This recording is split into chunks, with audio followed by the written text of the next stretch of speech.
साल से खास करके 370 हटने के बाद इस तरह की कोई घटनाएं नहीं घटी हैं। इस सरकार को इसका क्रेडिट जाता है।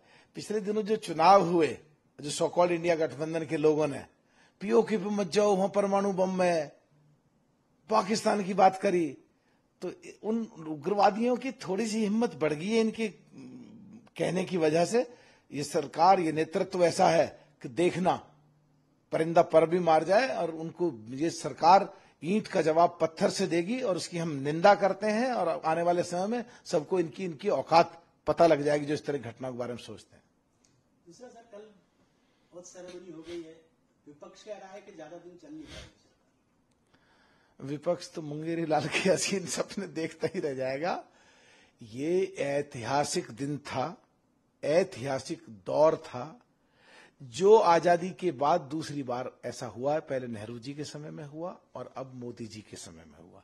नेहरू जी के समय में इसलिए हो गया था क्योंकि पार्टी एक थी, और अब सो कॉल्ड इंडिया गठबंधन की 30 पार्टियां हमला कर रही थी चारों तरफ से, और झूठी सच्ची अफवाहें फैला रही थी।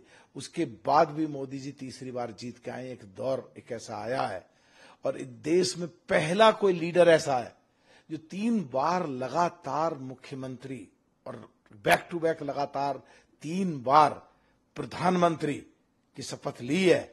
तो देश में स्थिरता आएगी, देश तरक्की करेगा, विदेश के लोग हमारे देश में पैसा निवेश करेंगे, सेंसेक्स बाजार शेयर का एकदम मजबूती से ऊपर जा रहा है, और पूरे वर्ल्ड में हमारे देश का नाम मजबूती से आगे बढ़ेगा।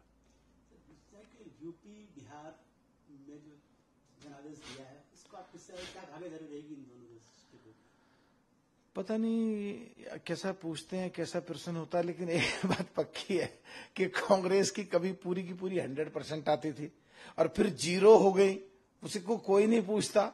ये 30 पार्टियां इकट्ठी होकर लड़ रही थी, फिर भी हम आधे के करीब हैं दोनों जगह, बिहार में भी उत्तर प्रदेश में भी, और सरकार तीसरी बार बन रही है। इसको कोई नहीं देख रहा। और सो कॉल्ड इंडिया गठबंधन के लोग अगर खुशी मना रहे हैं कि हमारी जीत है, तो बेचारों को समझ नहीं आ रहा तीसरी बार सरकार बन रही है, उनकी जीत कैसे है। उन्हें 400 कही थी जी और 300 आई, ये दिख रहा है। उन्होंने 295 कहा था और उनकी 233 आई। प्रोपोर्शनेटली प्रो डेटा बेसिस अगर कैलकुलेशन करें तो करीब करीब दोनों की बात बराबर सिद्ध होती है।